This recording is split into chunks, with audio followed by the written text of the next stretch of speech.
You must gain control of your money, or the lack of it will forever control you. Today we're talking about 7 things you never want to spend your money on, 7 things you never want to do with your money ever, guys. These are 7 things I see so many people doing all the time, and I'm like, that is a really bad decision for your money to be going this place or that place, or just sitting there doing this or doing that, guys. So I hope you really enjoy this video today. Let me know if you are doing any of these 7. I hope you are not. I hope you're not doing any of these, but let me know in that comment section if you are. Let me know if you guys enjoy this. Let's get into this. The number 1 thing is just having your money sit under your mattress. That's a good old expression of just having your money just sit around.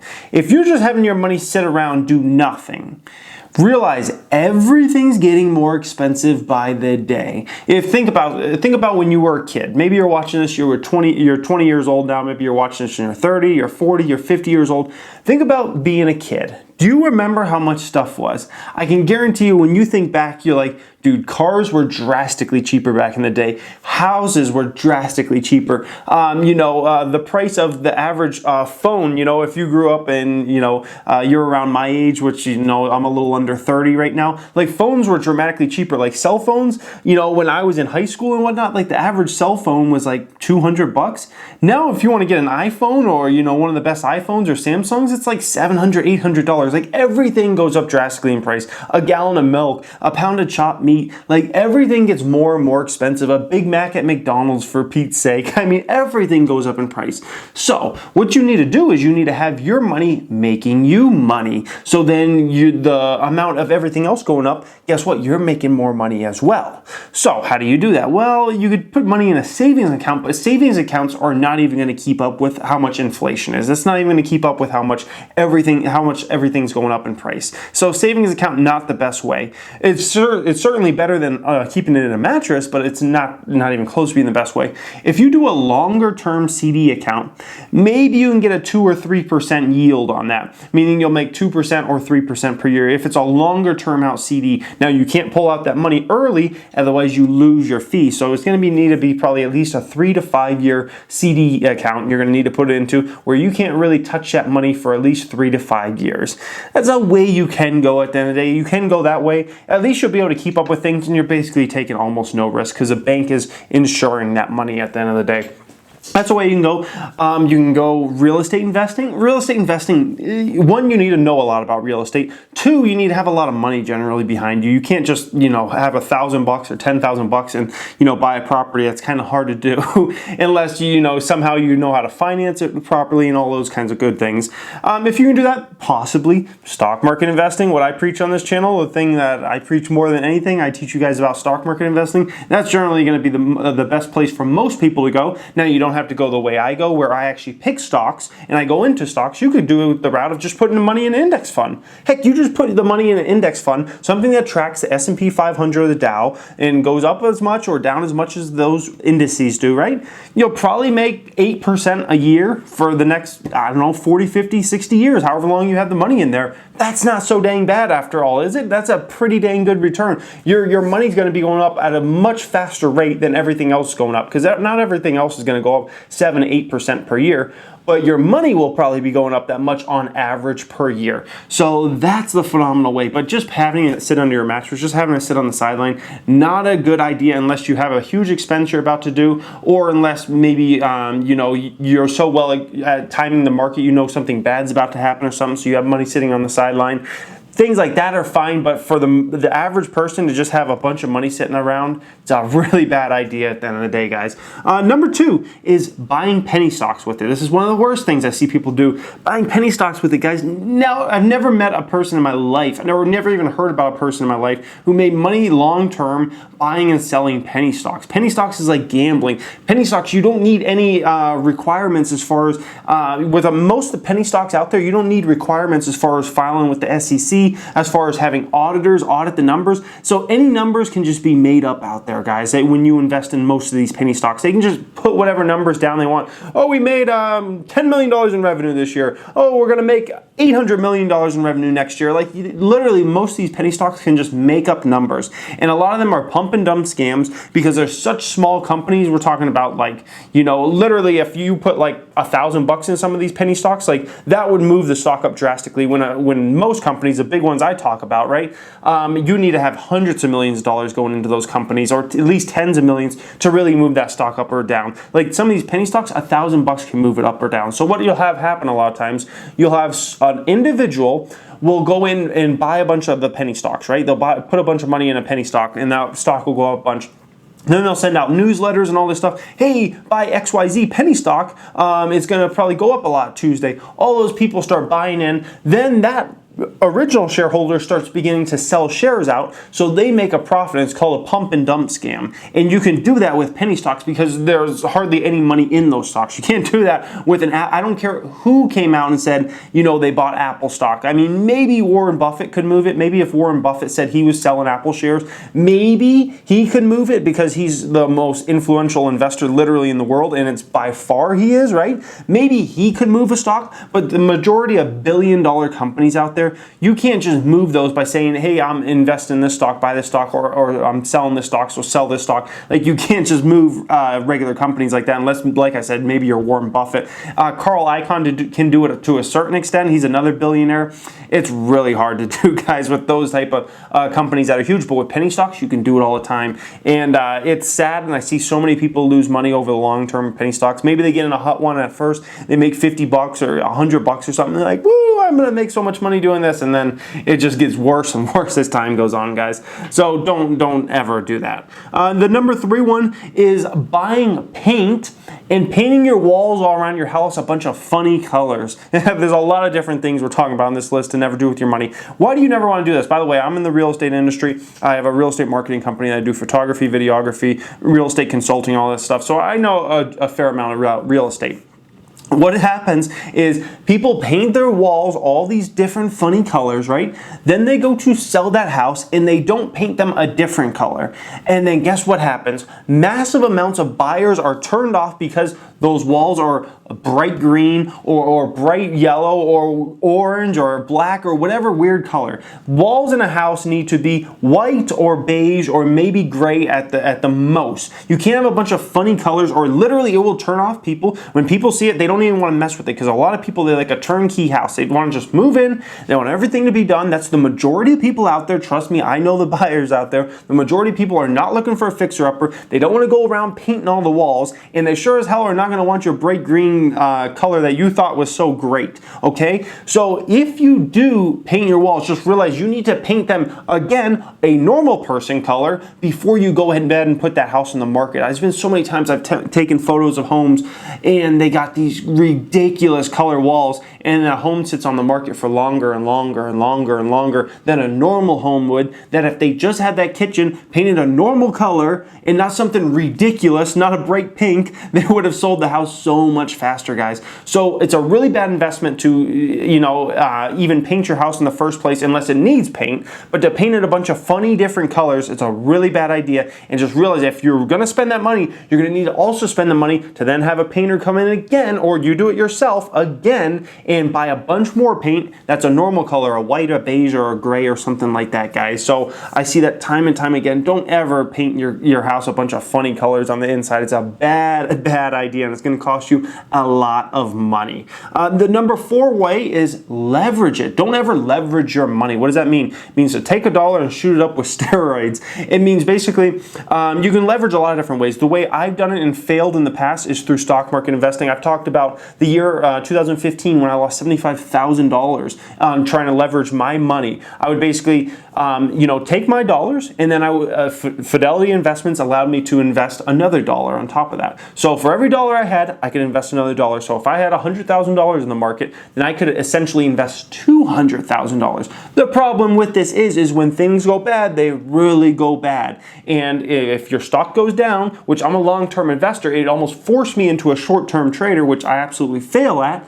So don't ever mess with leverage. Don't ever think you're such a great investor that you can just, compound your money. Oh, now I can just invest more and more. It's a bad idea, guys. Trust me, I know. I've been down that route. I'm one of the most disciplined people out there. And I'm someone that's gotten 30 to 40% gains in the stock market per year. I'm one of the best investors you'll ever find. And I failed at it. So if I failed at it, don't mess with it. And by the way, it started out good. At first, it was going well. It was going well at first. I was making money at first. and then it just got drastically bad. So if it went bad for me, 99.99999% of people is going to go bad for them as well, guys. So don't ever leverage your money. Don't mess with that, guys. A really bad idea. I don't care how great of an investor you think you are. Just don't touch it, guys. Don't touch it. Number five is buying smokes, buying alcohol, buying caffeine coffee. So let's dissect all these ones. Oh, I know there's probably some of you guys out there like, dude, wait a minute, I have a cigarette in my mouth right now, I got a beer, and I'm drinking a coffee. So let's talk about these one by one. So smoking, okay, so smoking's gonna cost you a lot of money. Not just from the respect of, obviously, if you're a smoker, you gotta keep buying cigarettes, right? And it's a very addictive thing. The nicotine in them makes it very addictive. All those chemicals you pump in your body. So first off, you're gonna have to buy smokes all the time. I mean, I worked at Quick Trip, I worked at Walgreens, 2 places that sold cigarettes, and it was the same customers coming in day out, buying a new pack of cigarettes, 2 new packs of cigarettes, a carton of cigarettes, depending on how much they smoke. That's very costly, guys. I mean, Marlboros, which is probably the most popular cigarette, it's like $6-7 a pack, okay? Then on top of that, your health insurance is going to be more expensive than an average person. And on top of that, this could potentially cost you a lot of money, because what I've seen with a lot of smokers, especially a lot of older smokers, is in their workplace, if they hadn't had a smoke in a certain amount of time, they're much more likely to snap. They're much more likely to, be in a situation where they have a bad attitude towards someone else, which will end up costing you money. And trust me on that, guys. I remember working at Walgreens. Sometimes I was in a position called breaker, where I basically went around and gave everybody different, breaks at their positions and whatnot, right? I knew if I was on had a smoker, I had to be there right on time to give them their break, or there was a very high likelihood of them blowing up at a customer, and sure enough, that was always the situation. And then after they had their smoke, then they came in and all of a sudden they were happy, and it was like a whole new person. It was like, holy smokes, before you were like negative Nancy, and now all of a sudden you're a positive person. This was like time and time again with a lot of smokers, especially the older ones, guys. So beware of that. It will cost you money. And who's going to promote a person that, if they haven't had a smoke in a certain amount of time, they're addicted that bad that they might snap at a customer? Like, I wouldn't promote somebody like that. I would not. Let's talk about alcohol. Alcohol is a depressant, okay? That's a fact. Alcohol is a depressant. So when you drink alcohol, you got to understand you're putting a depressant in your body, which is going to make your body want that more and more in the future, okay? Because your body's going to have a need for that. So to get yourself up again, you have more of that, and it's just a bad cycle. And never mind, alcohol is an extremely expensive thing again, guys. So alcohol, and obviously, how many bad decisions are made on alcohol, guys? How many bad decisions are made on alcohol? Whether it be somebody, getting an STD that shouldn't have because they made a bad decision, they slept with someone they shouldn't have, or this is all serious stuff, like, drunk driving. How many people drunk drive and then get their license taken away and then lose their job because they got their license taken away? Or get in an accident or something like that, guys. It is so many drastic amount of bad decisions. Assault somebody, hit somebody, so much, guys, so much. I mean, think about how many drunk driving accidents, people under the influence happen every year. People's lives are ruined because of alcohol, and never mind the amount of people that get alcohol addiction, which then is a whole different subject. We're talking about people that end up, possibly doing suicide because of alcohol. It's just, if you don't need it, don't mess with it, guys. Don't mess with it. Caffeinated coffee.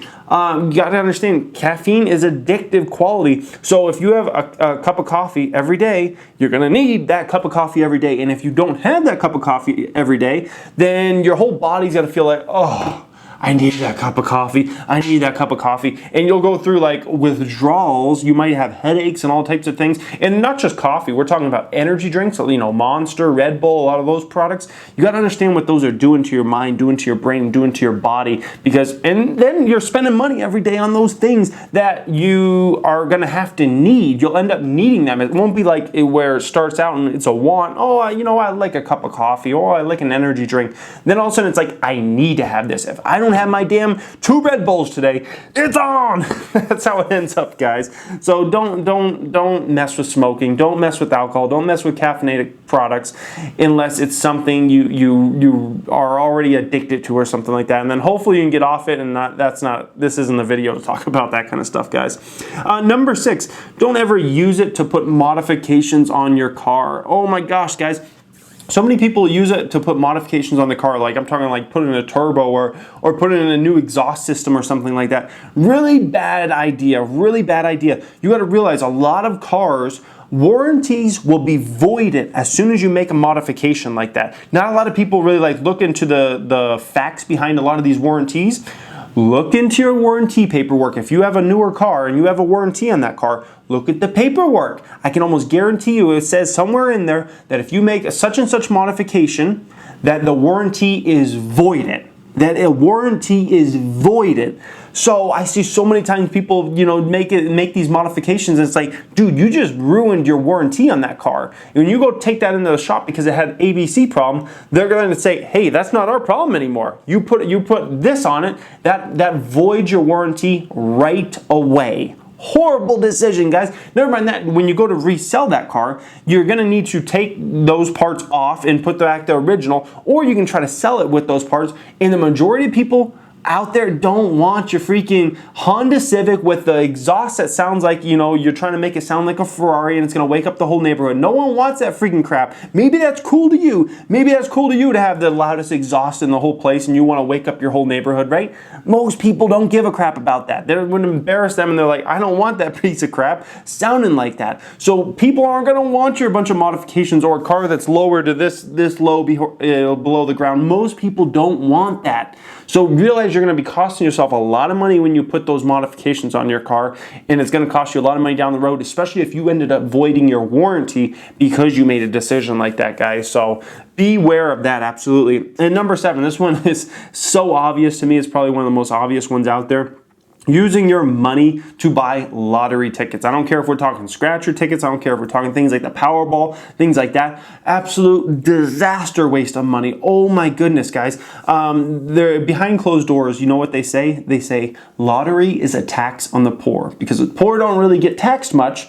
So if you have lottery out there, they're going to buy the lottery tickets, and then that's their tax on them because they're going to lose way, way, way more than they ever win. We know that. Guess what? The odds of you winning the Powerball are close to 1 in 300 million. Do you know what the odds are for you to get hit by lightning? 1 in a million. So 1 in a million to get hit by lightning, 1 in 300 million to get hit by, or to hit the Powerball, guys. So how many times are you possibly going to get struck by lightning before you would even win the Powerball? Think about that, guys. It's mind-blowing. In my generation, the average person born in America in my generation has about a 1 in 85 chance of becoming a millionaire. 1 in 85 chance. And we're talking about a 1 in 300 million chance to win the Powerball or something, like that, guys. Mind-blowing to me. And guess what? In the poor areas, the lottery is so much more popular than in the richer areas. I can tell you from my experience working at Quick Trip, we sold lottery tickets there. In the urban areas, lottery tickets sold like crazy. I'm talking scratchers, I'm talking everything. People coming in that should not be buying these products. Super poor people. Most of them are even on government assistance of some kind. Coming in, blowing their money on lottery tickets. Horrible idea. The majority of the time they lost.